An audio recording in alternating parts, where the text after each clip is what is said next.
And hello, welcome to Solo Playthroughs. We have another new to Solo Playthroughs game for you tonight, and I am excited to present and feature the first Solo Playthroughs playthrough of Aeon's End. It is a game I picked up a couple of months ago on a whim. I had been eyeing it, heard good things, and I am glad that I picked it up. It is very cool. The game is quicker than most of my games. It is interesting and dynamic without, turning your brain to mush like most of my games. So again, it's a nice change of pace. You can get 3, 4, 5 games in a session without breaking too much of a sweat.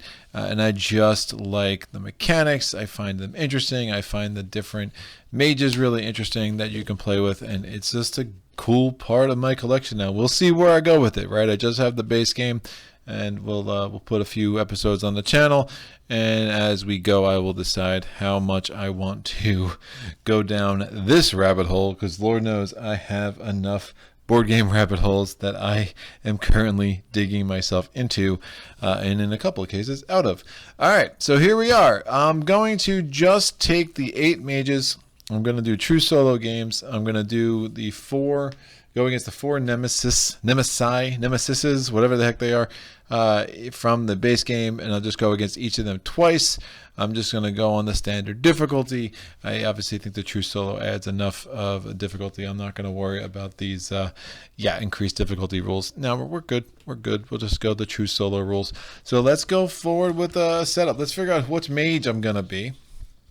I have beaten Rageborne with all 8 of the original Mage's True Solo. Obviously, that was a lot easier to do with some than others for anyone who knows this game. I rolled a 6.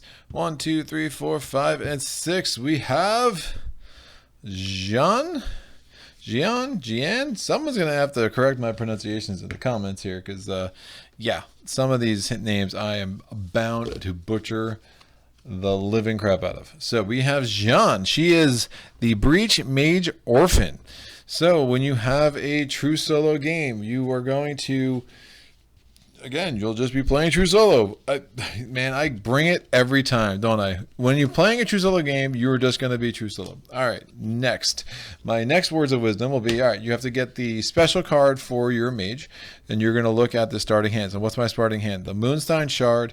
I'm going to need 2 crystals and 2 sparks, and then on my starting deck, we get 3 crystals and 2 sparks, and they will go in that order there. So there's my starting hand. There is my deck.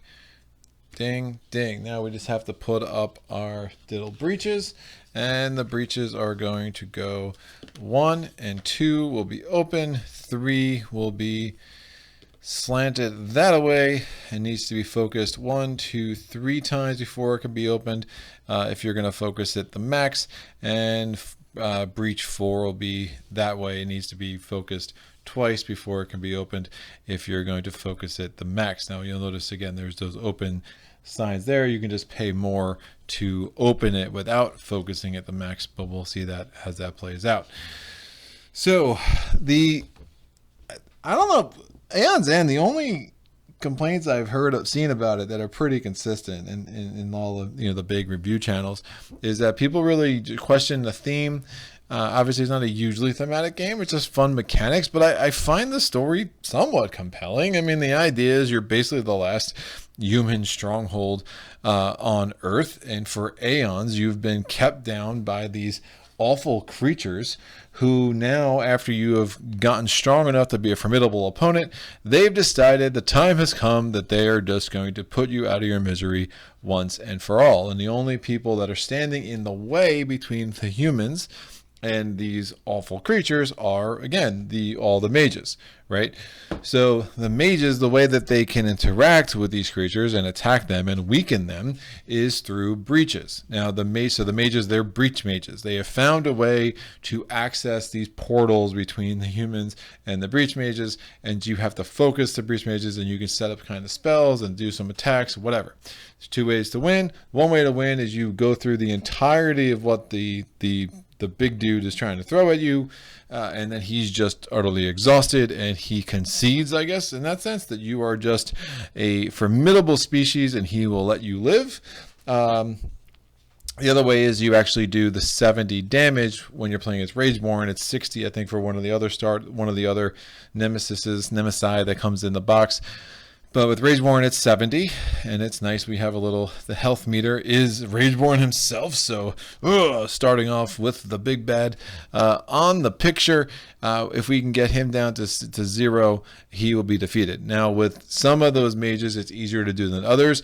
Several of the mages, I know pretty early that I'm not going to try to get 70 damage. I'm really just trying to survive the assorted deck of minions and bad things that will come my way. But we'll see how this plays out. I have not played with Jian in a while, so I'm going to be relearning on the fly. But that is the fun of these games, right? So her story is, father died, the orb. I took it in my hands, and then quiet was upon me. Orphan, then the mages. I learned the sister words, the spark, but never spoke them. Like Phaedroxa, I see, it changed me. There are many worlds, the nameless are a scourge to all, so war. Once I was born, soon I will save them, then become nothing. Everything in between is just waiting, a web. It's all a web. See, that's not bad for some theme. Yeah, whatever. It's not going to win a Pulitzer, but we're good. So her special power is Black Mirror. Activate during your main phase. You can pass any player's spell without discarding it, then cast that prep spell again, discard it afterwards. Obviously, not hugely important for not as important in a true solo game as in a cooperative game, because it's really nice you can cast another player's spell during your main phase. But the benefit of being able to prep a spell and then cast it twice, if you use your power, that's actually not bad. You can really stack a lot of damage in the middle of a turn that way, which is really cool. Or again, even if it's already prepped, you can still cast it twice. And the nice thing about Jian, all the other Breach Mages have 5 little charges they need before they can use their power. Jian only has 4, so you can unlock that more often and make some really good use of that, right? So enough yammering about her. She's set, right? Yeah, we're good. All right, Rageborne. More story time with Greg. Oh yeah, the other complaint. Before I forget, as I'm prone to do sometimes when I'm just yammering away here, the art is the other complaint. I hear about this game a lot. I don't know, man. Maybe I'm just too much of a child of the 80s. I think the art is cool. Like, I mean, it's not amazing, but it's pretty cool. Like, what the heck? What would I not like about that art? I just think it's really well done. The only component that really bothers me is this. What the heck is this? So this is Gravehold. So the ways you lose in a co-op game, you lose if all your mages get exhausted. We'll probably be exhausted just the way this plays out, and we'll talk more about that then. In a true solo game, if we get exhausted, that's fine. The only way we lose is if we get down to 0 health left on Gravehold, which is again the last human bastion that we are trying to protect. This meter is the ugliest component I have seen in quite a long time. I guess I kind of see what they were trying to go for here. They did not pull it off. This is just a very drab, unexciting looking thing, and kind of makes me wonder, maybe the Nemesis should just destroy this place because it is freaking ugly. All right, that's enough of that. We're going to go to, again, more story time with Greg. All right, Rageborne. This war has waged for aeons now, so long that it is all we now know. Our children learn to hold the blade soon after their first words are uttered. With each generation, the joy in their faces and voices diminishes. Every instinct sharpened to a single word, survive.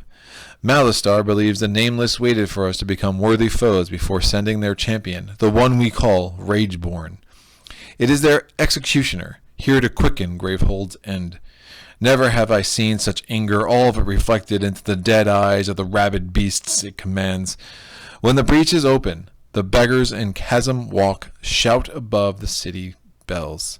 The end is near, the end is near, and in my hollow heart I know the truth of it. The end was here since first the Nameless came. We only have prolonged it. So the setup for Rageborne is that he has, not only does he have his deck of minions and other things that he's doing to try to mess with you, he also has this little power deck off to the side. It's a strike deck. So if it says he strikes, we will draw a card at random.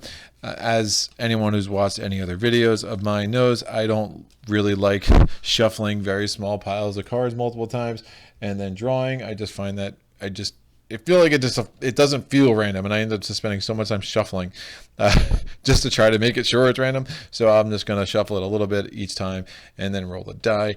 It saves a lot of time that way. Also here is we have the turn order deck and true solo.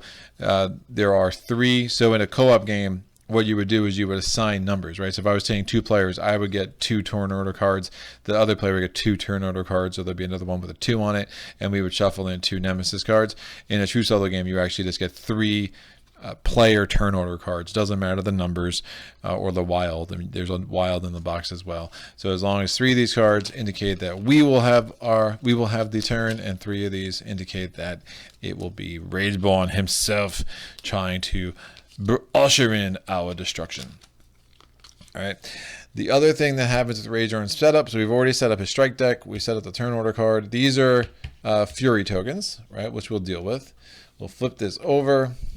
So it has this unleash. Every time we get the unleash instruction, we add another token here.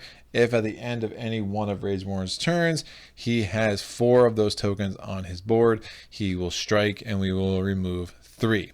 So it's a pretty interesting quick dynamic, which we'll see play out multiple times. All right, so how do we build his deck? There are 3 stages to the deck.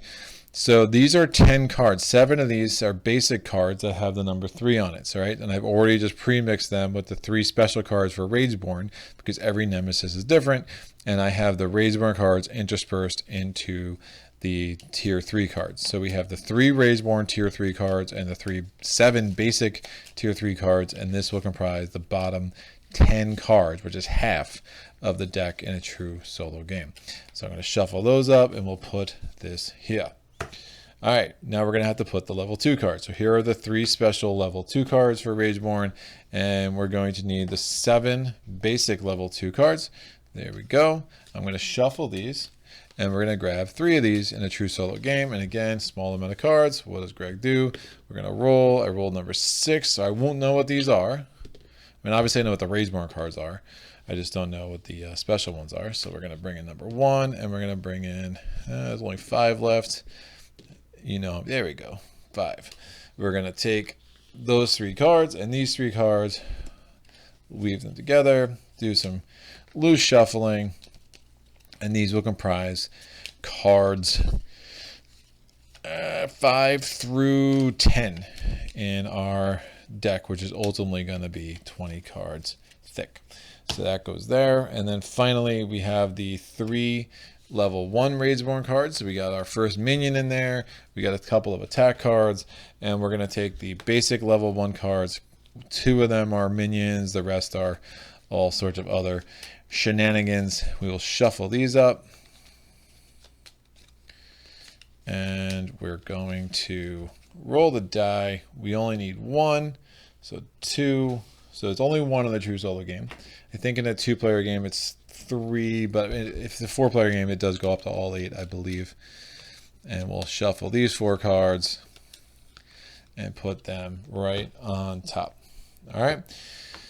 So it might be a little tight. What I'll probably end up doing is putting Rageborne cards over here, and you'll see how that plays out. And then I'll put my spells right in the middle. Cool. So that's set up. I don't think I'm forgetting anything. No, looks good. I have my starting hand, and I think we are good to go. 15 minutes, not bad, if I don't mind saying so myself. Let's do it. So I'm going to roll the die for the turn order. Number 5. All right, it is a player turn. Starting off on a good note. Oh! Wow. Yeah, not even close to setup. Something's missing. Right, what is this? This is a deck builder. So what are we going to draw from? So we need to get our availability of cards, you might say. I was like, man, something looks really empty on this table. It's been a long day, guys. I don't know. That's my excuse. I'm sticking with it. All right, so we're going to get 3 gems. What are the gems we're going to have available to us? So these are just randomizer cards. So we're going to have Jade, which costs 2, gives you 2 aether. Aether is a currency of this game. There is the Vishwood Amber. It costs 3. When you gain this, you may place it on top of your deck and gain 2 aether when it's played. And then the Burning Opal. You may discard a card in your hand. If you do, one ally gains a card or draws a card. And then when you're playing true solo, anytime it's as an ally, basically the benefit goes to you. So there are 7 of each of the gems. The relics and the spells only have 5 of each, but the gems are special. They have 7, which is good. The ability to put a 2 aether right on top of your deck can be really helpful. And the fact that Jade only costs 2 is nice, because I think it is the only gem that only costs 2. So to be able to spend 2 to get a card that gives you 2 aether every time it comes up is really, really nice. So we have the 7 Vishwood Ambers, and now we have the 7 Jades. All right, so there are our gems. You can see, like, there's not a ton of different gems in the base game, but there's enough to give you a decent variety. I have definitely not found this game lacking for the ability to see new combinations pretty much every time that I have a new setup over here, right? So these are the relics. There are only 6 of those, but there's only going to be 2 of those in play. So we'll see what they are. I'm going to flip this over. We have the Blasting Staff. You may cast a prep spell that you prep this turn. If you do, that spell deals 2 additional damage. And the Focusing Orb. Happy to see that. Not as usually important with Jian, because again, she's already has 2 breaches that are open, but I'll tell you what, it's a really strong card. And one of the really nice things about that card, so what it says is focus any player's breach. Focus is when you just turn the breach to get to where it can be opened. Or if it's already opened and you want to focus it, then that would open it instead, which is a nice little flexibility to that mechanic. The really nice thing about that card that I like is that if you don't need any more focusing, or even if you do, but you know, where Gravehold is taking some damage, you could destroy this card when you play it and give Gravehold 3 life. It's a very, very strong mechanic. It is not unusual for me to buy all 5 of those focusing orbs and to go through them over the course of the game, thus effectively giving me 45 life to Gravehold, right? Because if Gravehold survives, you win. That's it. It's pretty simple when it comes down to that. So we can have the Blasting Staff, we get the Focusing Orb, and now we just need to finish off our supply with 4 spells, and this is where the game gets really interesting. Some of these spells all bananas. So there are obviously the most spells of any of the cards. There are only 6 different relics. I mean, there's got to be 15 different spells here. I mean, it's a nice assortment. So let's see what we have. Number 1 is going to be the Chaos Arc. That costs 6, deals 3 damage, deal 2 additional damage for each prep spell in an adjacent breach. So if I have that there and I have a spell prepped in both of those breaches, that could be doing 7 damage. Plus, if this is fully open, it does an additional damage. So doing 8 damage with 1 spell can be really nice. Now think about that. You know, if I have Black Mirror, that can in theory do 16 damage by itself. So that's where her special power comes in really handy. Dark Fire costs 5. Discard up to 2 cards in hand, deal 3 damage for each card discarded this way. Also a big chunk damage card. We have the Spectral Echo. It costs 3, cast 2 damage. You may destroy a card in your hand. I do like that ability, being able to, just like any of the deck builder, being able to thin out your hand of some of the garbage can be really helpful. And then we have Feral Lightning. The spell may be prepped to a closed breach without focusing it first. Also nice. Those are some good spells. I feel good about this. We'll see how we pull it off, though. Usually when I feel good about something is kind of a bad sign. So Chaos Arc's going to go away. Dark Fire, where are you? All right, we got 5 of those. We're going to get Feral Lightning. And we're going to get the last is the Spectral Echo. Very interesting. I have actually, the last couple of games I played, I had a couple games with Jade. I think everything else is pretty much new to me. It's been you know, counting just the last few games I played. So it's nice to see a good assortment, right? And I think it shows. I mean, there is a ton of replayability just in this base box. Cool. Now, forget what I said before about being ready. Now I'm actually ready, which is amazing. So we already did this, and we've determined that it's my turn. So what is my starting hand? So the special card for Jian is Moonstone Shard. Gain 1 aether. Gain an additional aether that can only be used to gain a gem. Great. So what am I going to do? So there are 3 stages to a player's turn. The first stage is the casting phase, then there's the main phase, then there is the draw phase. So we're going to go through that in order. So what is the casting phase? Well, if I had any spells prepped here, I could use them to cast and do damage. When you do damage, you have to choose a target, right? I can't, if I have a minion here and Rageborne, I can't split up the damage. I have to choose who I'm doing the damage against.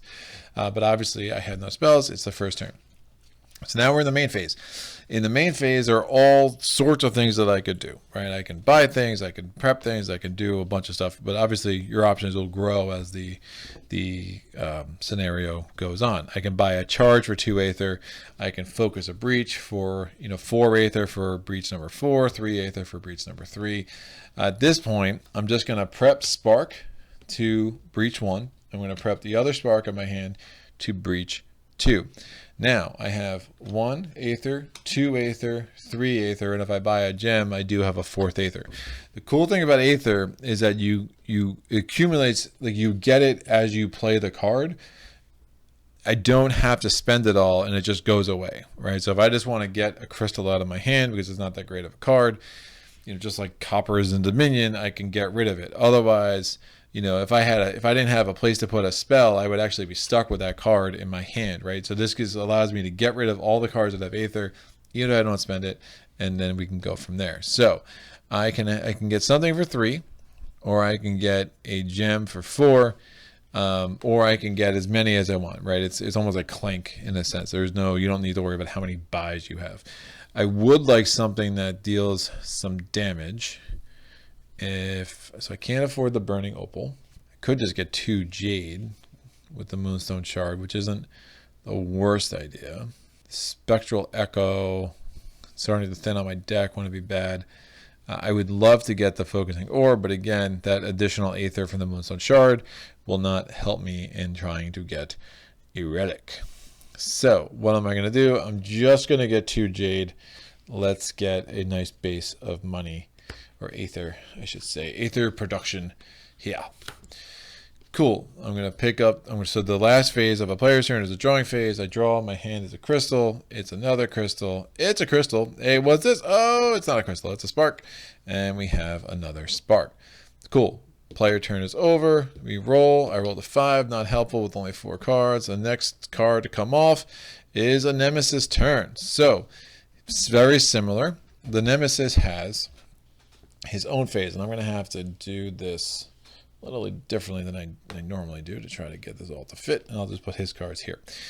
Cool. So what does he do? The first thing he does is he has a main phase. So if he has any cards that were here, so any minions that do damage, any powers or other cards that you'll see, he would go through those in order of that they entered the game. Once that's done, he goes to the draw phase. Bang, he draws. Oh, we have our first minion. It is the Provoker. The Provoker comes into play with 5 health. We need to get it down to 0 before he goes bye-bye. Cool. Now, the Provoker doesn't attack the first turn he comes down. Now, what does the Provoker do? He's persistent. Gravehold suffers damage equal to the number of Fury tokens Rage has. Remember, Rageborne has. Rageborne starts the game with 1. That doesn't trigger until the next turn for the Nemesis. It gives us a little bit of chance to maybe deal with that. All right, next turn, I rolled a 5. There's 3 cards, so 5, 6. It's player turn. I'm going to go to the casting phase. I'm going to cast this spark that does 1 damage. That gets the Provoker down to 4. Good doggy. All right, I'm going to cast this spark. Deals 1 damage. Gets the Provoker down to 3. Main phase, I'm going to prep this. I'm going to prep that with my buying power of 3. I do want to get something that allows me to do chunk damage. I'm just going to get a spectral echo. Right? I'll start actually being able to weed out some of these garbage crystals in future rounds. So I need to go to my drawing phase. I need cards. I need to shuffle up my hand. No! One of the greatest things about this game, no shuffling. You just pick up. And I'll kind of go a little bit clearer. If you're paying attention to the order that you do things, right? So any cards you buy, you put on top. Any relics or gems you use, you can put them on top of whatever you bought in whatever order you want. So that's what I've been doing. So just kind of, you can see that play itself out. That's a lot of aether. Cool. So 1, 2, 3, 4, 5, 6. We're gonna roll. I rolled a 5. It is a Nemesis turn. All right. So main phase. We're gonna go to the Provoker. Right? Provoker is one of the cards that are already out.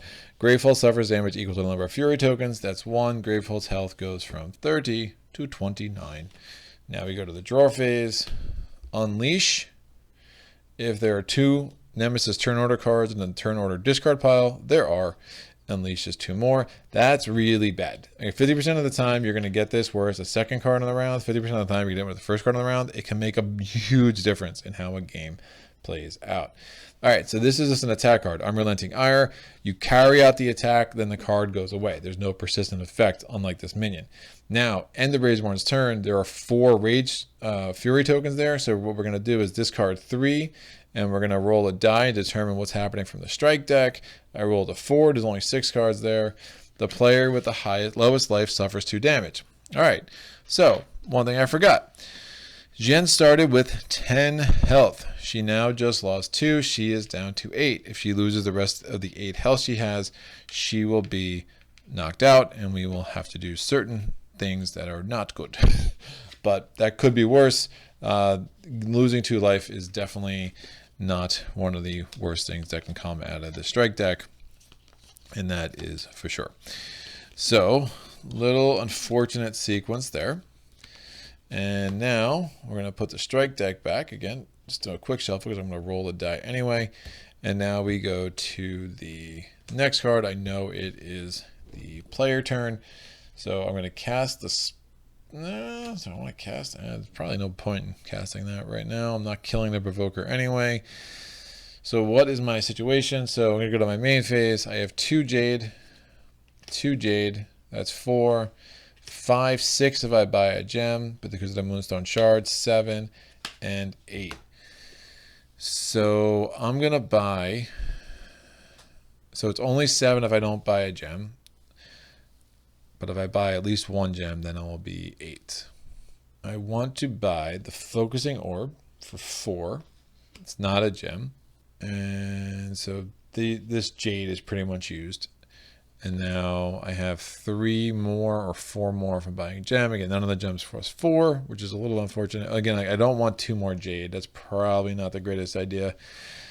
I think I'm going to use that last. I have 3. I'll get a Wristwood Amber, and I'll put it on top of my deck. All right, I'm going to try. I want to get one of these better spells, so that could really help. The Focusing Orb is important for sure. I mean, I could have bought one of those spells now, but I think getting one of those in my deck quicker makes a little bit more sense. All right, so that all goes here. I'm drawing up to 5, so I get the Wristwood Amber. Let's put it on top of my deck. Again, it gives me 2 Aether. I get a Spark. I get another Spark. I get a Spectral Echo, and I have a Crystal. All right, hopefully we can get a couple of player turns here first and knock off our little furry friend over there, the Provoker. So next round, not really round, but it's kind of a round. Like, I mean, when you go through these turn order cards, it kind of feels like a round. So we're going to do that. Oh, it's Nemesis's turn. So what happens? Provoker triggers. It's 1 damage because there's still 1 Fury token on Rageborne because it got up to 4, went down to 1 again. And then we go to the draw phase. We have the Haze Spewer. Persistent. Gravehold suffers damage equal to the minion's current life. Then the minion suffers 1 damage. Not great. So that, again, doesn't attack the turn it comes out. It will start attacking next turn. I rolled a 3. It is a player turn. Well, let's get the minion's health down because this is only doing 1 damage to Gravehold. That's doing 5 at this point, and that's bad. So I'm going to cast a Spark, do 1 damage to the Haze Spewer. Bring it down to 4, and then I'm going to cast another Spark, do another damage to the Haze Spewer, bring it down to 3. And then I'm going to prep a spark. I'm going to prep a spark. And then I have the Vishward Amber and the Crystal give me 3 aether. What am I going to do? I'm going to focus breach number 3, and because they're going to cost 3 to focus, and then I'm going to be able to prep a spell to that. So you can only prep a spell to a breach that is opened or a breach that was focused on that turn. But when you prep a spell on a breach that's not open but was just focused, you have to cast it the next turn. Again, remember, what was it? Feral Lightning. That spell may be prepped to a closed breach without focusing it first, deal 3 damage. Really nice spell, but again, it has to be cast the next turn, and sometimes you want to hold on with your stronger spells until there's an opportunity to use it. Obviously, I have 2 enemies I need to be defeating, so I will be using these spells fairly quickly. And there's that. We're going to go to our next turn. I rolled a 1, so we'll take the first card. Bam. Player turn. Cool. I am going to have to cast this. He might just kill himself off. So I think this makes a little bit of sense. I'm going to cast a Spectral Echo. I may destroy a card from my hand. I'm going to destroy a crystal and thin out my deck a little bit. That does 2 damage. And I'm going to take those 2 damage off the Provoker. And then I'm going to cast a Spark. I'm going to do 1 damage to the Provoker and kill the Provoker, so the Provoker's out. And then I'm going to cast the other Spark, do 1 damage to the Haste Spewer. So worst case scenario, if I never do another damage to him, he will do 3 damage to Gravehold and then basically kill himself off. Now, what do I got? I have Focusing Orb. I'm going to play that. I get to focus any player's breach. I will focus breach number 4. And then I have a buying power of 5 aether, with which I will buy a Burning Opal. And that's nice. Cool. I can put these back on the deck in any order. I want to really start getting some big money, big aether hands accumulating on top of itself. So I'll do that and then draw up to 5. 1, 2, 3, 4, and 5. Does that make sense? Do I really want a Burning Opal? I mean, I'm gonna need to start getting some of these bigger spells, but I think if I have Burning Opal, it will help me. That's fine. I mean, there's an argument to take a Dark Fire or Feral Lightning there, but I think I'll be happier to have that aether hand in the bag. All right, rolling this. It's a 4, so there's 1 more Nemesis, 1 more player turn. So this is a player turn. I'm going to prep. I got a Moonstone Shard and 2 crystals, so that's 4 if I'm buying a crystal, 3 if I'm not. I'm gonna get another Vriswood Amber. Oh man, you know what? I'm gonna get a Jade. Since I bought not a crystal, I bought a gem, so I bought a gem, so that allows me to spend 2 for that. And then I'm gonna use the other 2 aether I have, and I'm gonna start building up my charges, right? So as soon as I get the 4 charges, I can start doing some magical stuff with that. I draw up to my hand limit, which is 5. Still have all these sparks. This is a Nemesis turn. It's going to be 2 damage to Gravehold. Gets Gravehold down to 26. The Haste Spewer does 1 damage to itself. That was the main part of Rageborne's turn, and now we get the draw part, Rageborne Strikes. So what happens when Rageborne Strikes? Again, we take away 3 Fury tokens. There's only 1, so that goes away. And then we have to, I'll roll this die. The 3rd card, it is Gravehold suffers 5 damage. So Gravehold's down to 21. That is quite the blow. But that's why we have those Focusing Orbs to start giving that life back as soon as we can get all of our breaches open. So that's done.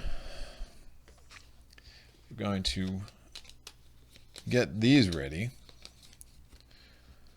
Going to roll. I rolled a 1. Turn order card comes off. It is a player turn. All right, let me save Gravehold. Well, I got 3 spells in my hand anyway, so this I'm gonna want to do this anyway. So I'm gonna cast a Spark, and I'm going to get rid of the Haste Spewer. I'm going to cast another spark. I'm going to do 1 damage to Rageborne, mostly to make way for another spell. So Rageborne is down to 69. And then I'm going to prep this other spark. I'm going to focus this breach and put the spectral echo there. Draw up to 5. Again, I focus the breach and I have to use that my next turn. And good. What's up? I rolled a 1. It's Nemesis' turn. Oh, by the way, the hand I picked up, Burning Opal, 2 Jades, a crystal, and a focusing orb. Nemesis' turn. So main phase. We have nothing that we have to carry out. No powers, no minions. So we just go right to the draw. It is 2 power now. So it's a power card. Invoke Carnage. The discard spends 7 aether if there's power 2. So basically, every time it comes up in the main phase, we're going to take one of these power tokens off. The turn that we take the last power token off, we have to follow the instructions. This would be really bad because it would basically give us damage, and we don't want to get knocked out because that would actually just accelerate how quickly Gravehold starts taking damage. So we're hopefully going to avoid that. All right, so it says unleash. Any player suffers 1 damage. That player suffers 1 additional damage for each Fury token Rageborne has. Right now, obviously, it has 0, so it wouldn't be awful, but it's still 2 damage, 2 health I would rather keep to myself instead of just giving it away. All right, so that's the whole turn. Main phase, draw phase, done. Go to the next turn. I rolled a 3, so we're going to get the middle card. There's only 3 cards here. It is a player turn. All right, so I have to cast this. This will work out great. So I deal 2 damage. I'm going to deal that to Rageborne, so he's down to 67. I'm going to, oh, and I can destroy a card in my hand. Let me get rid of another crystal. I'm going to play Focusing Orb. I'm going to focus Breach 4 again, because we're pretty close to having that open. And then I have a Burning Opal, which gives me 3 aether. I could discard a card to draw a card. So if you do, you can discard a card. If you do, any ally draws a card. So in a solo game, you could use this to kind of get rid of a card that you don't really want right now and try to get something better out of your deck that you would have immediately available. So that could work. But I'm not going to do that this turn. So I have 3 aether, 2 more aether because of Jade, 2 more aether because of Jade. So that's 7 aether. And that is enough to get rid of Invoke Carnage without having to worry about that anymore. The more of those power cards you can just negate without the effect getting carried out, the better. It's a very, very important way to start winning this game, true solo especially. All right, that is that. We're going to roll. I rolled a 1, so we'll take the first card out of the 2 left. It's the last player turn. I'm going to, so I have 2, 3, 4. Oh, I can get a nice spell. So I will cast a spark to do 1 damage. I'm mostly casting that because I don't think I'm getting the 70 damage for Rageborne, but I want to clear off this breach so I can make way for that spark to get it out of my hand. And then I have 2, 3, 4, 5. I'm not getting a gem, so I don't get the +1 for the Moonstone Shard, but I am going to get either, and Darkfire can do some really nice chunk damage. I think that's what I want. So I'm going to get some Dark Fire, kids. Yeah, that's fine. So I'm going to put the Jade on top because I'm trying to get a place where my big aether cards are going to be clumped, because you're going to need, you see how handy that came in when I was able to just take care of Invoke Carnage as soon as it came off. So the next level for me to really get better at this game is going to be to learn how to manipulate my discard pile better. Now I do it pretty quickly without thinking about it too much, but there's definitely a lot of, within the system, there's a lot to exploit that I'm really excited about, going deeper with. All right, last card in this, again, round, not really a round, but we'll call it a round. So it's the last Nemesis card, main phase, there's nothing here, draw phase, and now we have Blood Cry. It's another power. To discard it, we have to lose 4 charges. If we don't, we unleash 4 times. If we unleash 4 times, we're guaranteeing a strike. That could be bad. We've seen the amount of damage those could do already. So hopefully we'll get, I just need to get 4 more. We'll just discard them, get rid of that. It's going to cost me 6 aether. Probably worth it. So now we're going to go to the next round. Again, not a round, but it's a round. Whatever. I've said that enough. I'll try to stop saying that. All right. Turn order deck. So as a note, you notice I have these. I try to keep things orderly above the game. So I'll have like the cards that came out in like the round 1 round 2, round 3, just to make sure that I never forgot to draw a card. Because sometimes when there's a few cards in the main phase, it's really easy to forget to get to the draw phase because you feel like you've taken enough punishment for one turn. But no, you haven't. So I just find that easier. And also it's easier to have, so if you keep all like the stage 1 cards, the stage 2 cards, and the stage 3 cards separate, it's much easier to set up for a new game too, instead of, making one giant pile. So that's words to the wise. All right, number 4, player turn. Okay, so I have 2 spells in my hand. I'm going to be able to open that breach with Focusing Orb, which is nice. But I do want to cast a Spark, again, solely to make room. So that gets Mr. Rageborne down to 65. 1/14 of his health. Clearly, we're crushing him. I'm going to play Focusing Orb. I can focus any breach. Again, this is already at the point where it says open, so I can just use the Focusing Orb to open it, which is nice. And I will prep the Spectral Echo. Now you notice open breach, +1 damage on cast. Hey, that's not bad. And then I have this Spark. I'll put that there. We have a purchase power of 3 aether. Ugh.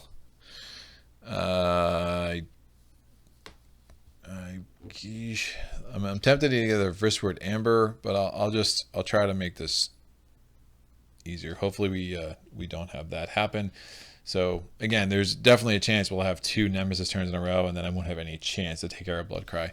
So I was hoping to have a little bit more money here, or more aether here, but obviously wasn't meant to be. Drawing my next hand, so I definitely have the 4 aether I need to do it next turn. So we'll see if I get another player turn before not. So again, the cards in my hand are a Spark, a Dark Fire, 2 Jades, and a Burning Opal. I'm going to roll that. It's a 2. What do we got? Oh, it's a player turn. The gods are shining upon me tonight. I don't want to destroy a card in my hand. So you know what? Since I don't want to destroy a card in my hand, I'm going to hold on to that until I do. I'm going to cast these 2 Sparks, do 2 more damage to Mr. Rageborne. It's probably better to save the bigger damage to a minion I'm going to have to kill soon anyway. And then I'm going to prep Dark Fire, and I'm going to prep Spark. I have Burning Opal, Jade, and Jade, so that's 7 aether. I'm going to spend 4 of that aether to get 2 more charges, and then I'm going to do the 2 discard instructions on Bloodcry, discard these 4 charges, or lose these 4 charges, to take care of that. Now I have 3 more aether I haven't spent yet. I will use that aether to buy. I don't love any of those cards. You know what? I'm just going to go ahead and get another charge. I think it's at the point now where it makes sense to try to unlock my black mirror. All right, done. Drawing cards. 1, 2, 3, 4, 5. Cool. What do we got? So 2 of those cards left are Nemesis. But anyway, Crystal, Moonstone, Shard, Jade, Spark. I'll try to get better at saying those as I pick them. I picked the 1, so that's Nemesis. Nothing in the main phase. Draw phase. Scorn comes out. Another minion. So he has a persistent effect. Gravehold either suffers 3 damage, or we have to unleash twice. No bueno.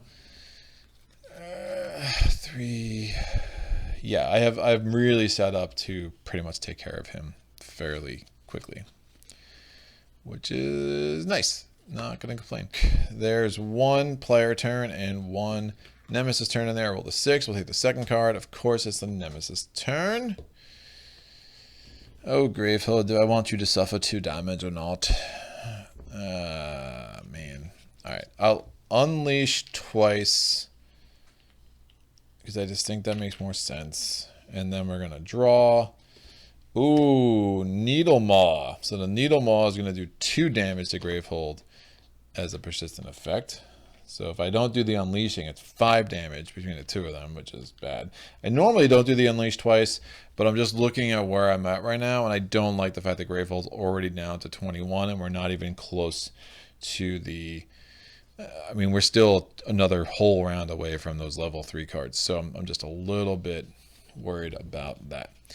So the last turn of this round, we do that. I'm going to use Spectral Echo. I'm going to destroy another crystal. That's going to do 3 damage. And then I'm going to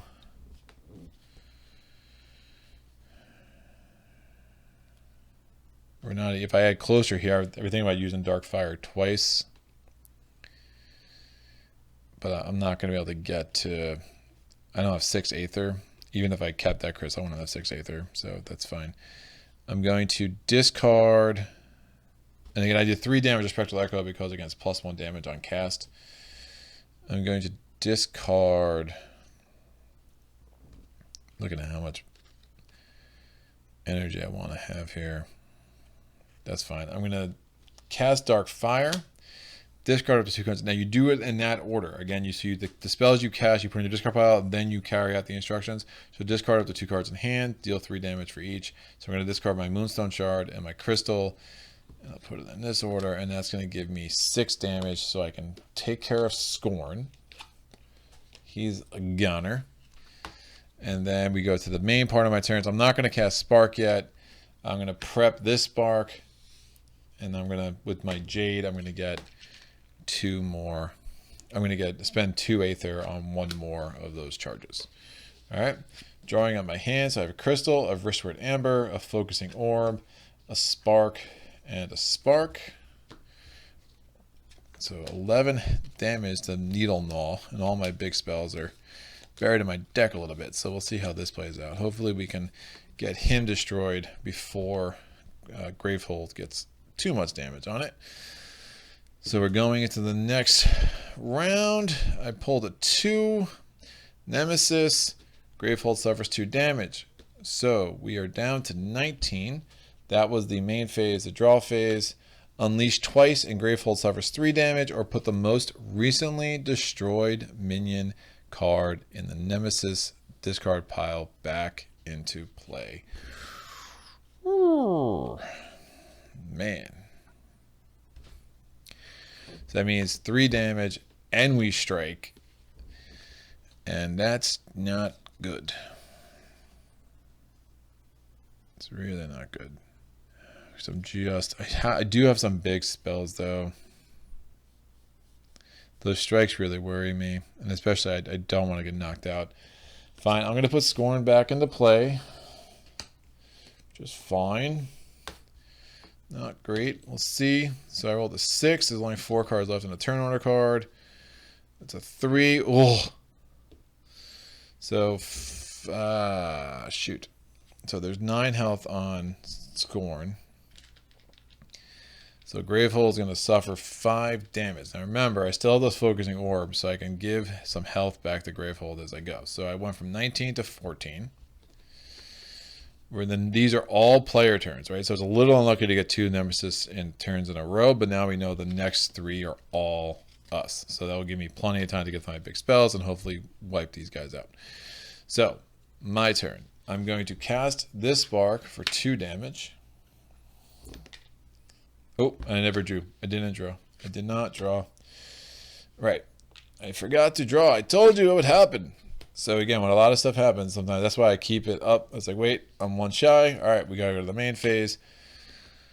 Ooh, unleash twice. The player with the most prep spells. Discards our most expensive prep spell. Both my spells cost 0. So hey, got a little lucky actually. My better spells ran out. So I'm just going to choose this Spark because they cost the same. And this one goes +1 damage. But we have to unleash twice. So what happens there? We put 2 tokens on here.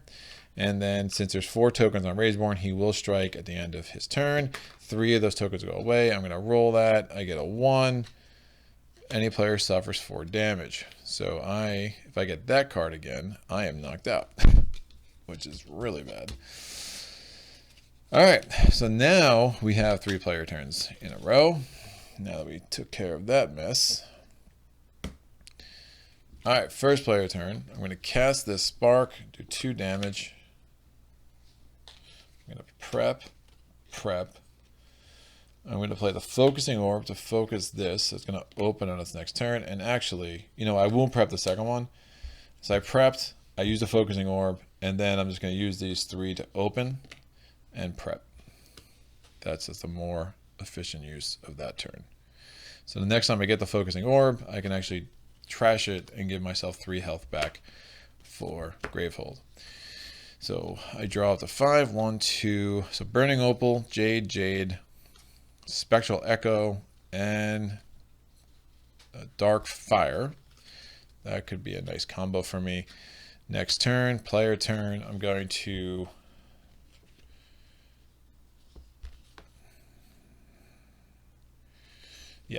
gonna cast Bolt the Sparks against Scorn, so that's 4 damage total, so he's down to 3. I'm going to prep the Spectral Echo and the Dark Fire, and then I'm going to, I have a buying power of 3 total, or 7 total, again the Burning Opal and the 2 Jades. I will buy another Focusing Orb because I want to start loading up some health to the to Gravehold, and then I'm going to spend I have 3 aether left. I'm going to spend 2 of that 3 and just waste a third and get myself another charge. All right, this goes here. I draw my new hand. I get Moonstone Shard, Crystal, Jade, Spark, and Spark. We're going to do the last turn we have, so I'm going to cast the Spectral Echo. I get to destroy a card from my hand. I'm going to destroy this crystal, and that does 3 damage, so that kills Scorn. Bah. I'm going to, I wonder if I can knock out Mr. Needlemore. These cards aren't, oh, but I need to spend 2 to get another charge. Oh, shoot. 9. Oh, on cast. Oh, this will work out nice. All right, so I'm not going to cast Dark Fire. Now, we get to the main phase. I'm going to spend 2 aether to get another charge. I'm going to discard these 4 charges to do Black Mirror. So I'm going to cast Dark Fire without discarding it. I get to discard 2 cards in my hand, and I get to get 3 damage for each card discarded. So I'm going to discard both those sparks. That's 6 plus 7 because of the open breach. That does 7 damage to Needlemaw. So he's down to 4. And then what's the rest of Black Mirror? Then cast that prep spell again. Great. This time I do discard it, and I get to discard another card, and that's going to be 4 damage because, again, it was 3 because I discarded 1 card, plus the open breach gives me the +1 damage. So that's everything. Then on top of that goes the aether I spent, so that will just go right on top. Needlemaw, Mr. Needlemaw is dead. And I think that just made a lot of sense. Have a clean slate as we go into a new round. And we are going to have to do some digging to get back to some of our strong spells. So I did messed up a little bit here in how I built this thing, that I have all my strong spells kind of lumped in one area. So that could be a problemo. But if we can use the aether in the other areas to get these sparks up, you see I just did 11 damage fairly quickly in that turn just by using Black Mirror and having some cards I didn't mind tossing out. All right, so we're now going into the second half of the Nemesis's deck. I rolled a 1. It is a player turn. Nice. So my 5 cards are Focusing Orb, Whispered Amber, a Crystal, and 2 Sparks. I'm going to prep a Spark. Obviously, I'm not casting anything. I'm going to prep a Spark. I'm going to destroy the Focusing Orb to give Gravehold 3 health back. And then I have 3 aether to spend. And I'm going to spend 2 of that aether and lose the third. I'm going to get a charge right there. Bam. All right, 5 cards. Spectral Echo, Jade, Burning Opal, Focusing Orb. I'm going to go. It is a 4. Another player turn. I'm not going to cast either of those sparks. I'm going to prep the Spectral Echo. I'm going to destroy the Focusing Orb to get up to 20. So that makes me feel a little bit better about where things are at. And with my purchase power of 7, I'm going to buy another Burning Opal. And so I have 2 aether left because the Burning Opal costs 5, and I'm going to spend 2 to get another charge.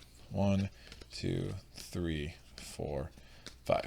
Another weird that I'm loading up on aether, and you'll see there's a couple of cards that you really just need to spend the aether to avoid, if at all possible.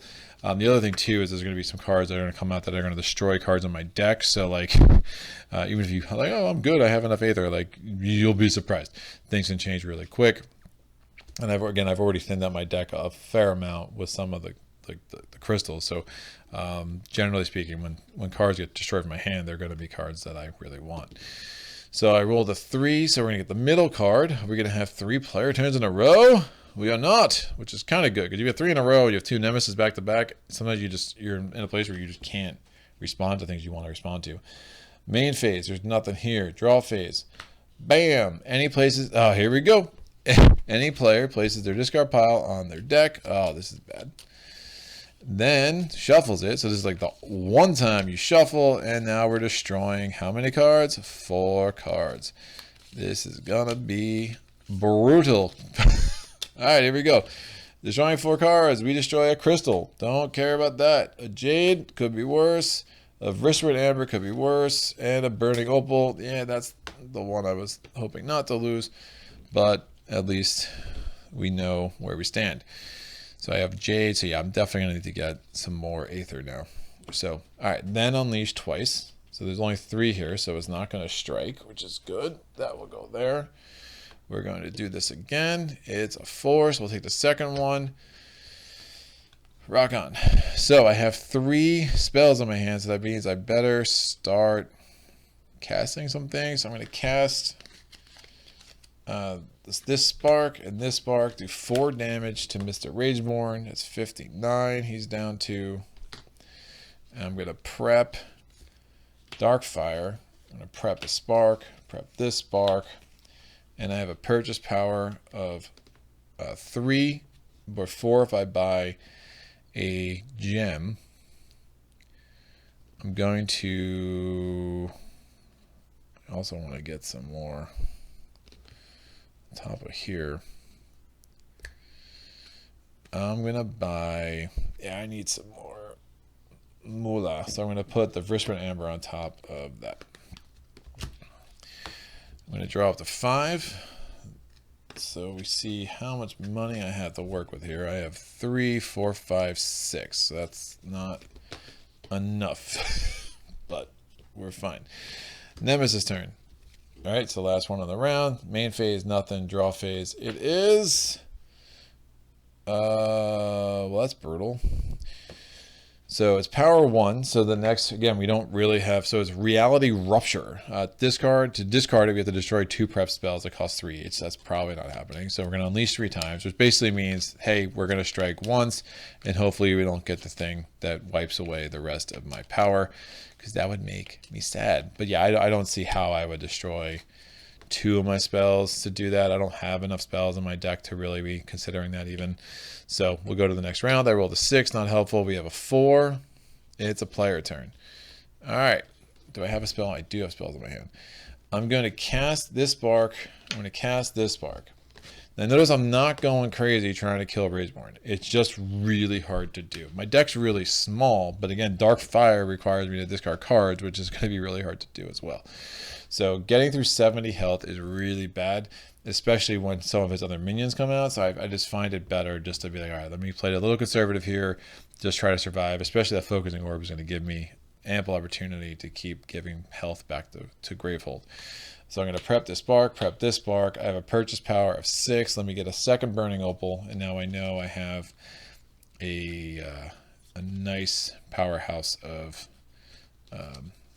8 aether chilling for me if and when I want it. Drawing up to 5. So I got Moonstone Shard, Jade, Spark, Burning Opal. We're going to see what happens with the next turn. I rolled a 5. There's only 4 cards left. I rolled a 2. It is a Nemesis turn. So this comes off. So this has to happen. What happens? We unleash 3 times. All right, so we've carried out that power card. We now have to draw. Ooh, Jagged One. So he has 14 health. Every time his persistent effect happens, he just unleashes twice. All right, so now we've unleashed. Now we've done the draw phase. So now we go to the end of the turn. There are 6 Fury tokens. So since there's at least 4, we take 3 of those away, and we're going to do a strike. I rolled a 3. The players collectively discard their 2 most expensive prep spells. Not great, could be worse, obviously. My deck's pretty small, so I'll get those back pretty quick. At least we didn't do any damage to anyone, but also is basically preventing me. And I just shuffled my deck, so it's going to be a little bit before I get those back, but I was in a place where I really could have wiped out that minion pretty easily. But that's fine. It happens. So, now what am I doing? We're going to go to the next turn. So there's 2 players, 1 Nemesis. I roll a 5. We'll take the 3rd card. Okay. We're unleashing twice because of the persistent effect. We draw. Gravehold suffers 4 damage.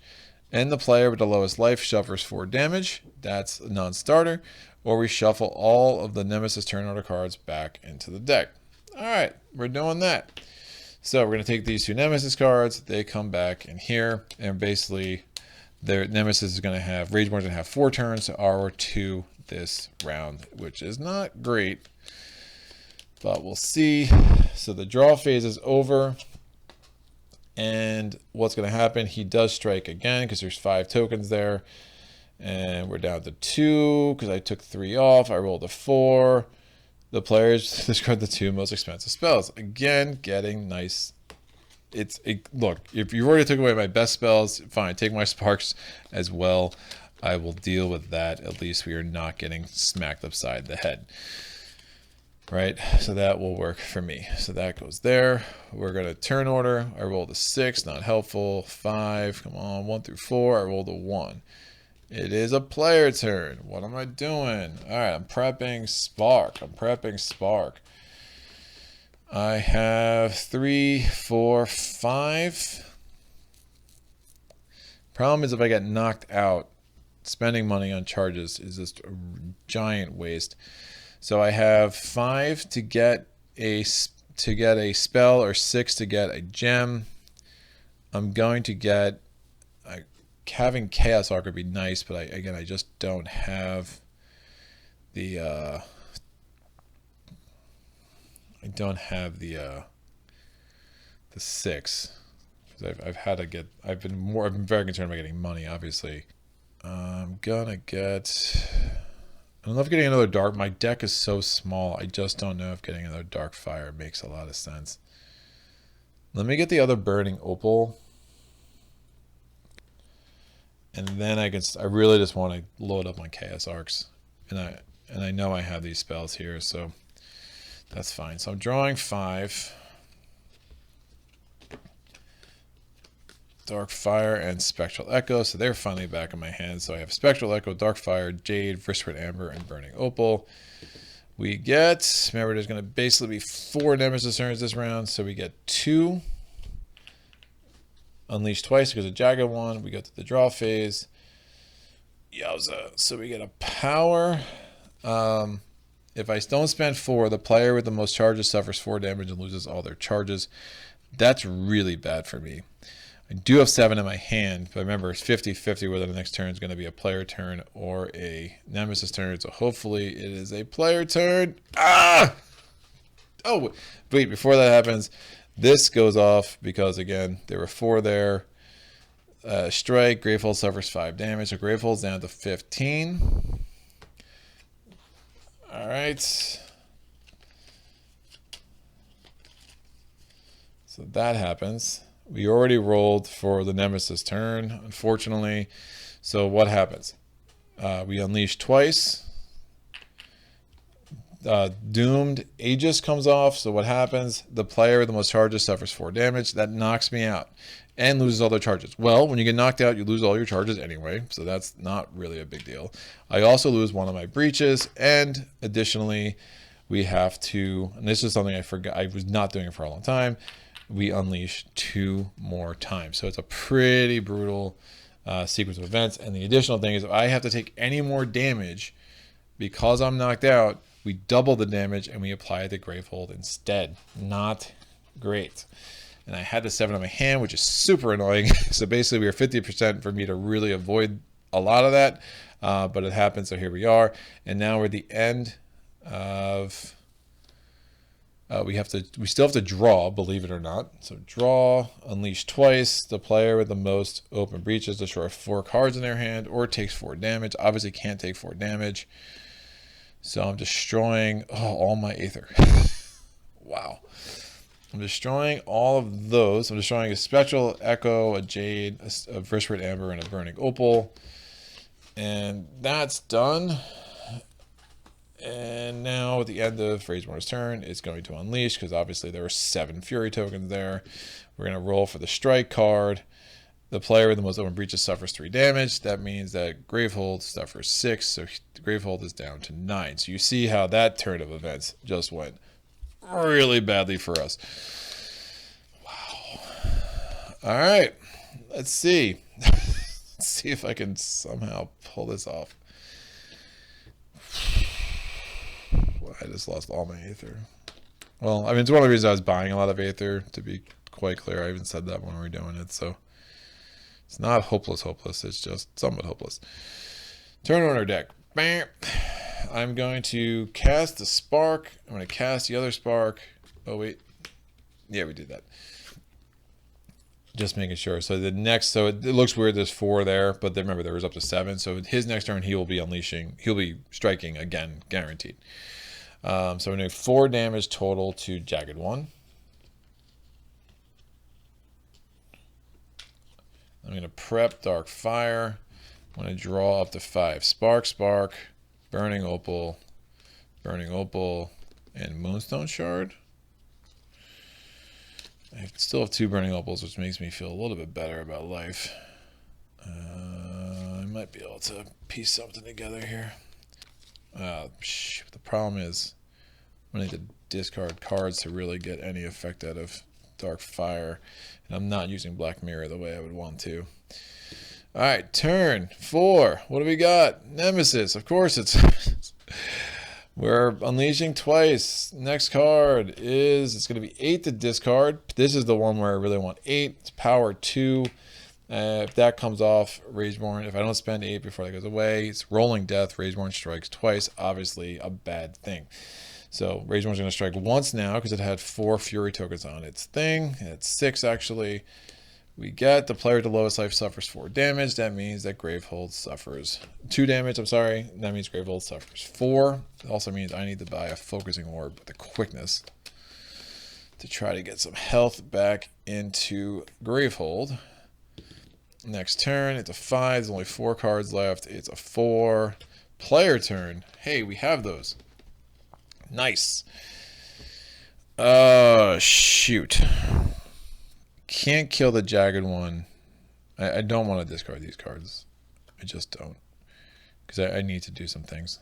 So I'm going to prep the spark. I have 6, 8 if I buy a gem. 7 if I buy anything else. I'm going to buy a focusing orb to try to get some health back to Gravehold. I have 4 more aether. I'm going to buy a jade. And then I'm going to buy, since I bought a gem, that's fine. And then I have 2 more aether left. So I'm going to buy a charge. So I spend my 8 aether, 4 on the focusing orb, 2 on the jade, and then 2 on 1 charge. And we'll see if I can't get this 8 in my hand to take care of that. All right, so we have a jade, a spark, a focusing orb, and a jade. All right, so we just need to get a little bit lucky here. So I rolled a 1. We'll take the first one. Player turn. Like to see that. So we're in the casting phase. Yes we are. So I'm going to cast Dark Fire. I'm going to discard 2 cards. I'm going to discard 2 sparks, and that's going to give me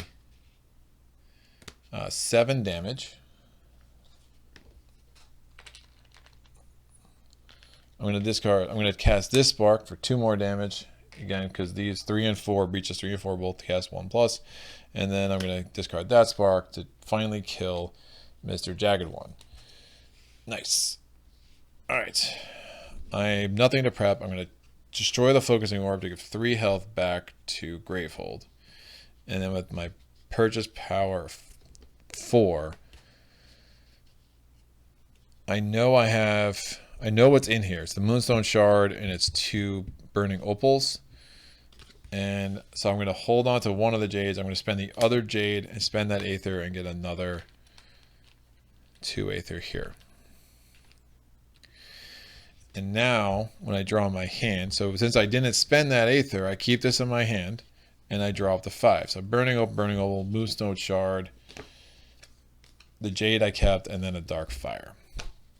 All right, this is not looking great, but I have a prayer's chance. I rolled a 2. What happens? It is a Nemesis. 1 power comes off. We do a draw. It is the Avatar of Wrath. What his persistent effect is he strikes. That's fine. We finally don't have 4 Fury tokens on Rageborne, though, which is nice. So we're not striking the end of this turn. And what is the next turn? Well, lo and behold, it is a player turn, which is great. I'm going to... I have no spells to cast. I'm going to prep Dark Fire.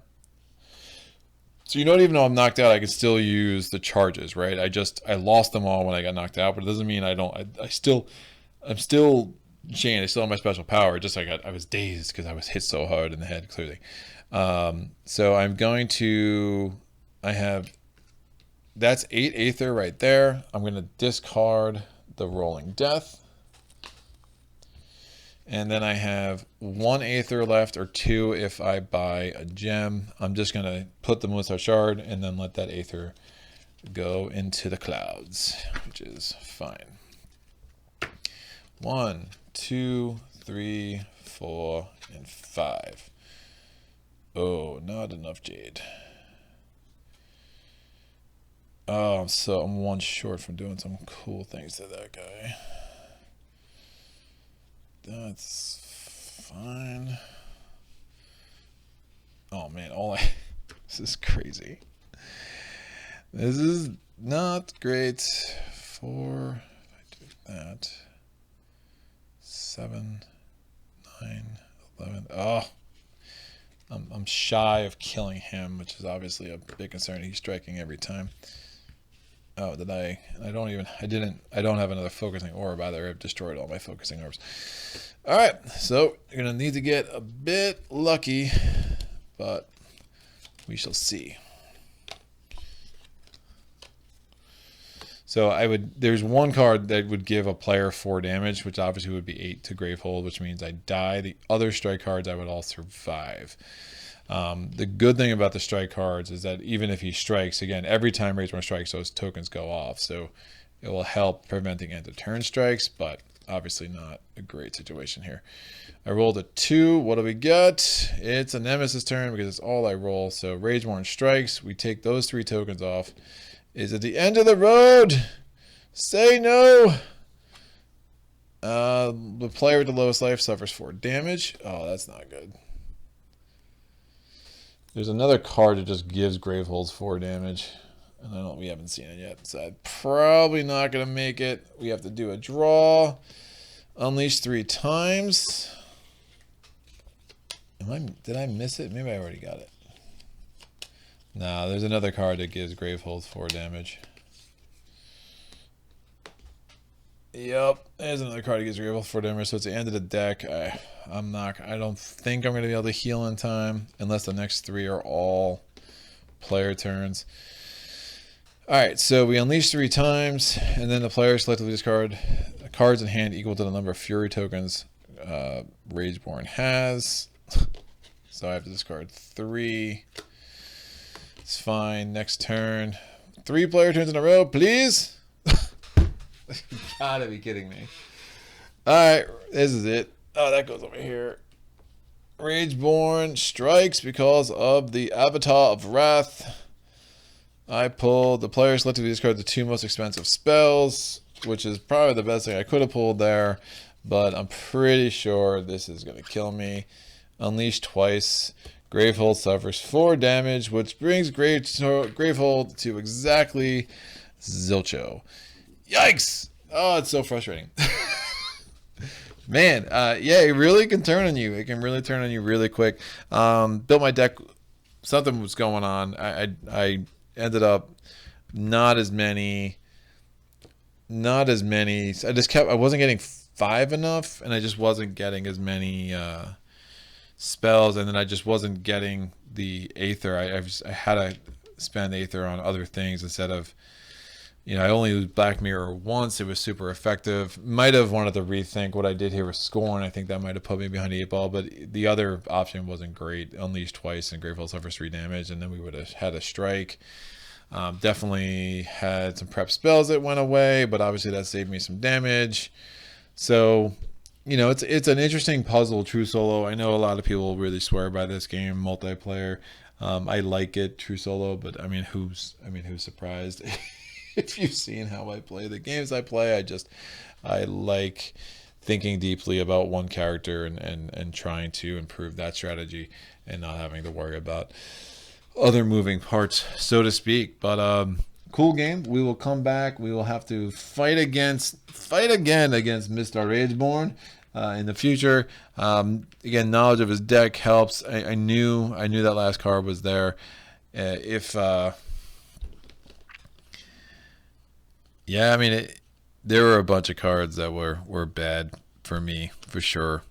All of these do, once you're knocked out, all of these do between 4 and 8 damage to Gravehold, which isn't great. The only one that doesn't do damage, again, is the one that's making you lose all your spells, but if you lose all your spells, you're going to have a hard time beating Mr. Avatar of Wrath.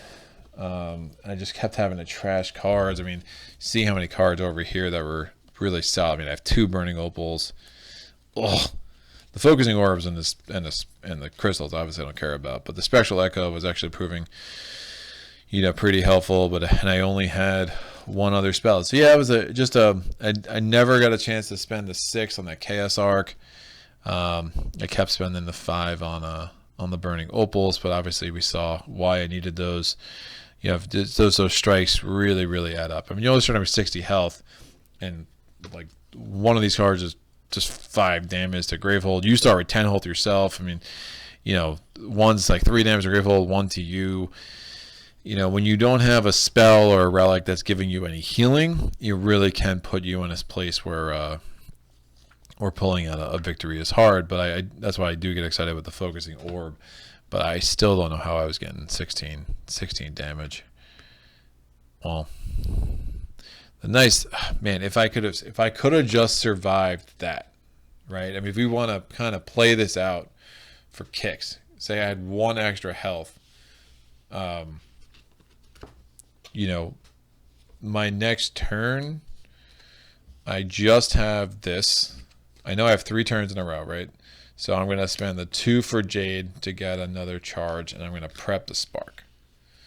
And those 2 cards I was planning to discard anyway with Dark Fire, but remember we had a strike card that made that go away. So that didn't matter.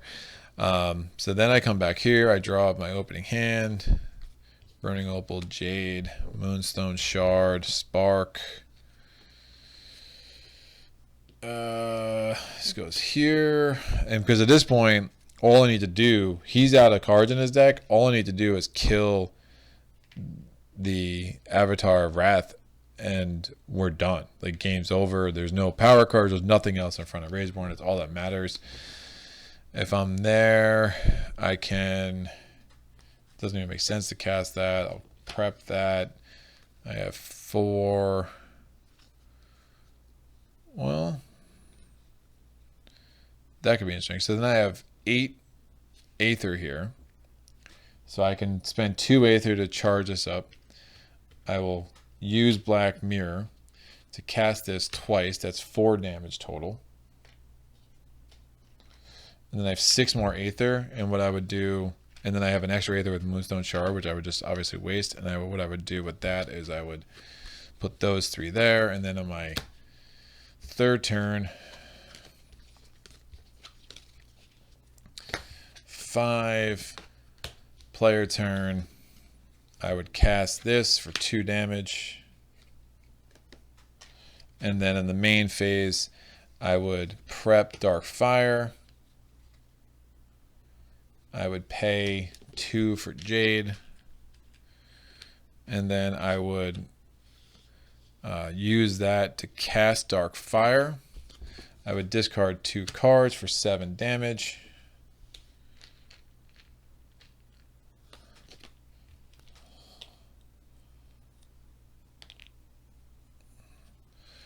and then I would cast it again, discarding another card, and would actually have been able to kill the avatar. That's nuts. So yeah, literally it was one health on Gravehold away from pulling that off. Then and I put that out there just as a just to show how tightly wound this can be. It's a one more. We were getting fairly lucky with the strike deck. I mean, I think it was like 3 times it was like discard a card. So it wasn't like I got really unlucky there. There was definitely some kind of these cards could always come out differently. I mean, obviously we got wrapped up early, the Haze Spewer, and the fact that this card came out second and put 2 more tokens out. I mean, there's a bunch of things that could happen over the course of a game of Aeon's End to make things a little different. But really, if I just somehow was able to find a way, and assuming everything else was equal, in that magical world I'm living in my head right now, if I had 1 more health, I would have been able to kind of pull it off with 3 player turns in a row, because my deck was so small, and my special ability, which allows me to prep a spell and then use it twice, can really add up for some big time damage.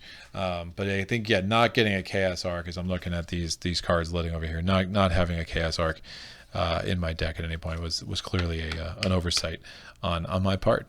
But cool, it's a cool game. I hope people like this. If you love this game, you don't need me to tell you. If you're new to this game, it's worth picking up. It's really very accessible. It can definitely be used in a lot more of cooperative situations with someone who's like not looking to get into like Spirit Island or Arkham. It's a nice, quick, simple game. The teamwork components that happen that allow you to give benefits to your allies is really, really nice. And it's been a good one for Sarah and I to pick up together, even as I've been learning it to play a true solo here. So I will get another episode of Aeon's End on the channel pretty soon. You can go on my Patreon page. You will see the upcoming schedule. I know I say that every week, but for someone who's new, in case there's anyone new watching this, I have a listing of what's coming up on my Patreon page. It's a public post. Patreon page link is in the description below. You can go up, see what's coming up, what I'm featuring. Make sure you mark your calendar accordingly. And until next time, happy gaming.